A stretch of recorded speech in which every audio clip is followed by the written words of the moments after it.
Hey everyone, welcome to Massachusetts Sports Central. This is our NFL Power Rankings after the conference championship games. Just to remind everyone what these rankings are, this list represents how likely we think that each team will win Super Bowl 52. In the playoffs, we will only be ranking the newly eliminated and remaining teams. Um, it also should go without saying that the remaining teams will be the top ones, even if you can argue that some of the eliminated teams are better than them. I don't actually think that would be the case this week, but even if you do, that's just how it works. Okay, on to the rankings. Number 4, not moving, the Jacksonville Jaguars. I had them as the worst team left in the playoffs coming into championship week, and I'm not going to change that ranking.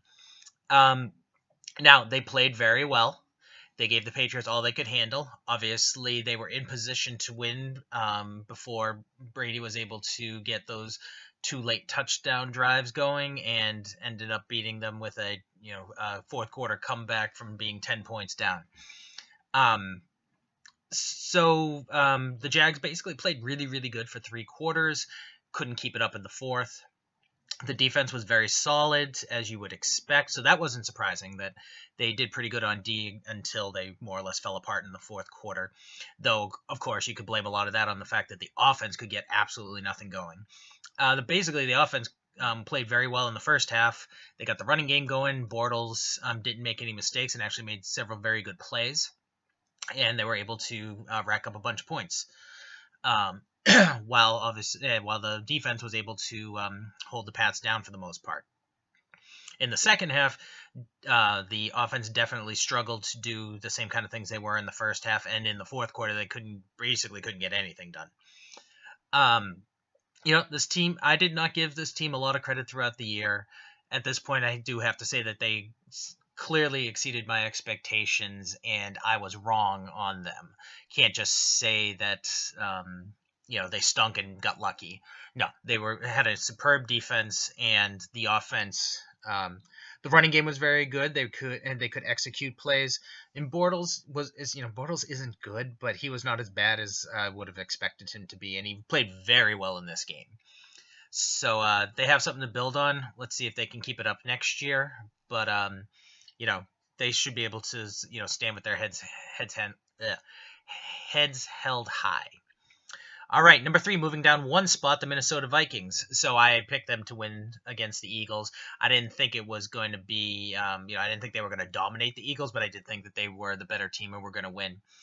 Frankly, I think they just came out and had one of their worst games of the year at the absolute worst possible time.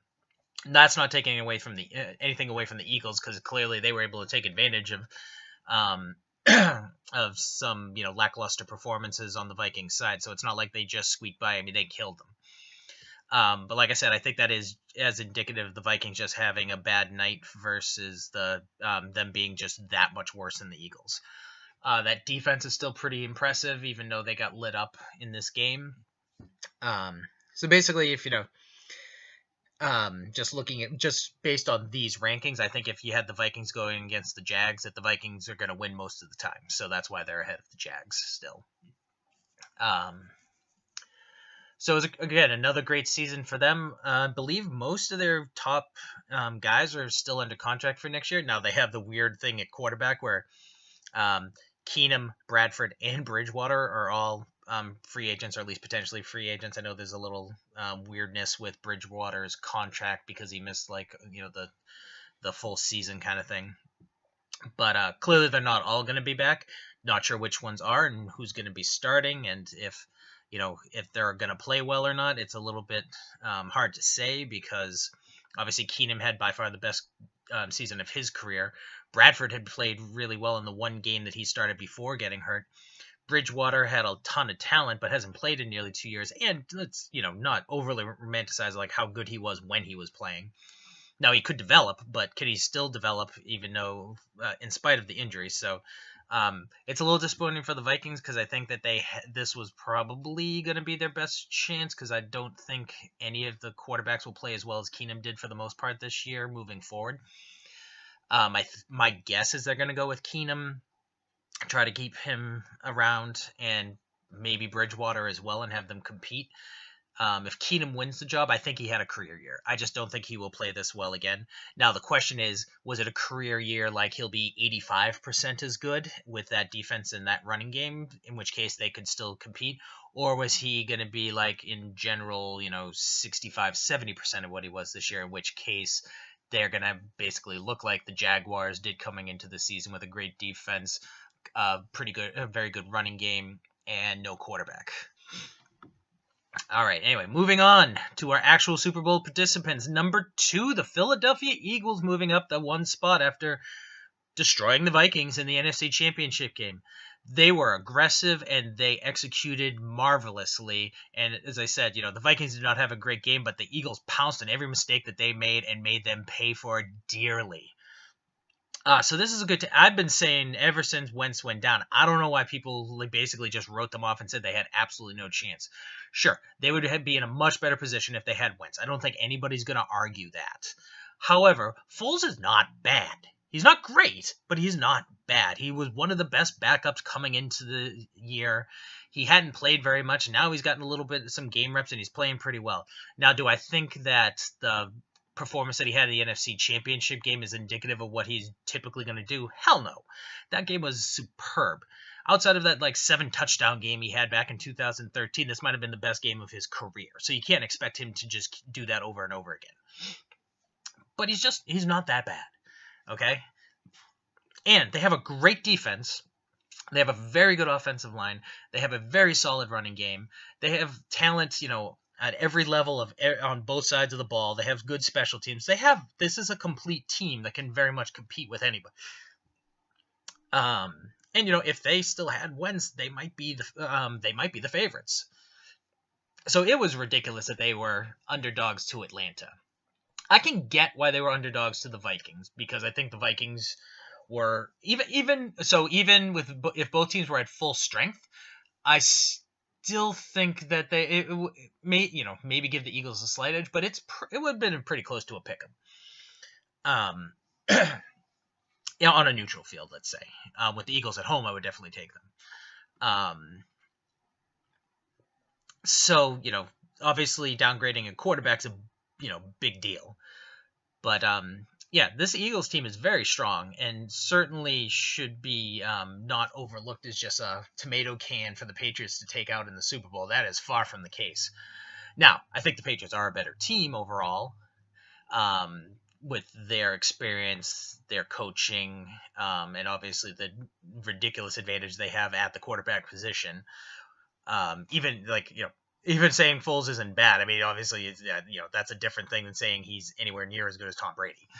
But I mean, this is not, what I expect is probably what you always get with a Patriots Super Bowl. You're going to have a good game, well played, close, probably going to come down to who performs best in the fourth quarter. Now, the Patriots have the track record to say that's going to be them, so that's why I think that they will probably win. But certainly there's no reason to expect them to just run the Eagles out of the building. Now, if there is a blowout, I do think it's more likely that the Patriots do it. But like I said, I don't think that will be the case either way. So the Eagles are a good team, and I'm proud to say that even though I downgraded them like everybody did and everybody should have when Wentz went down, I didn't count them out like so many other people did. And like I said, I picked them in that Atlanta game. I did not pick them in the Vikings game, but again, like I said, I thought it was going to be close. So I was very impressed with the way that they were able to kill the Vikings. Okay, and number 1, staying put, the New England Patriots, the other Super Bowl participant.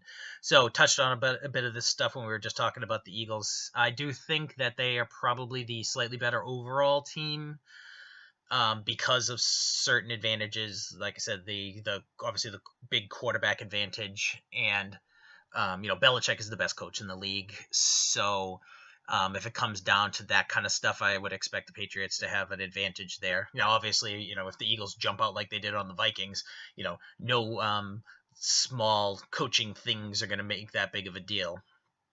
But again, I don't expect that to happen on either side. Obviously the Patriots are looking to make history, winning back-to-back.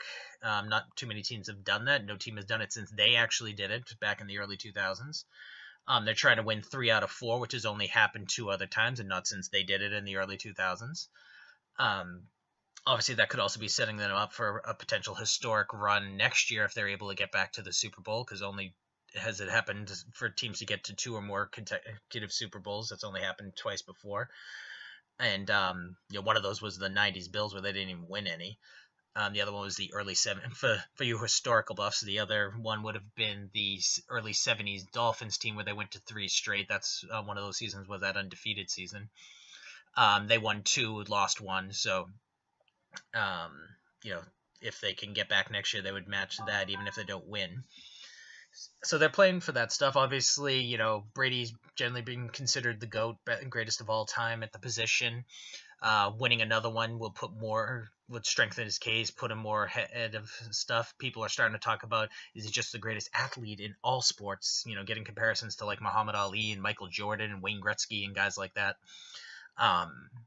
So the Patriots are playing more for history in that regard. Not that probably most of them will be talking about it or thinking about it that way, but that is stuff to keep in mind. So like I said, I haven't done my Super Bowl picks. I assume I'm going to pick the Patriots, and I'm just not sure on what my exact analysis and score yet. Obviously, we have almost 2 weeks.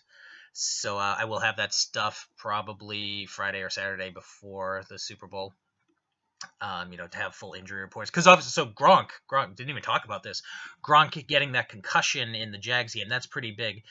From what the little bit that I've heard so far, he's probable for the game. With 2 full weeks off in between, that's a lot of time to be able to recover from a concussion.